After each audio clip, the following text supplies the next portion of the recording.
আগামীর বাংলাদেশ হবে ন্যায় বিচার, মানবাধিকার ও বাক স্বাধীনতার।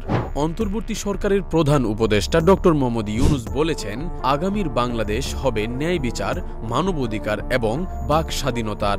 দেশে সামাজিক ন্যায় বিচার প্রতিষ্ঠা ও রাষ্ট্র সংস্কারেই সরকারের প্রধান চ্যালেঞ্জ। এজন্য সবাইকে ধৈর্য ধরার আহ্বান জানান তিনি। শনিবার সকালে রাজধানীর সোনারগাঁও হোটেলে বে অব বেঙ্গল কনভারসেশন উদ্বোধনী অনুষ্ঠানে তিনি এসব কথা বলেন। ডক্টর ইউনূস বলেন, সবাইকে সঙ্গে নিয়ে একটি সমাজ গড়ার আওয়াজ তুলেছেন তরুণরা। সামনের বাংলাদেশ হবে ন্যায় বিচার, মানবাধিকার এবং বাক স্বাধীনতার। তিনি বলেন, আসুন আমরা নতুন একটি সভ্যতা তৈরি করি 3-0 ভিত্তিতে, যেখানে সম্পদকে কুক্ষিগত করা হবে না, সবার মাঝে সমানভাবে বন্টন হবে। প্রধান উপদেষ্টা বলেন, বিদেশি অতিথিদের বলবো, আপনারা রাস্তাগুলো ঘুরে দেখুন, বাংলাদেশের তরুণদের মনের ভাষা বুঝতে পারবেন।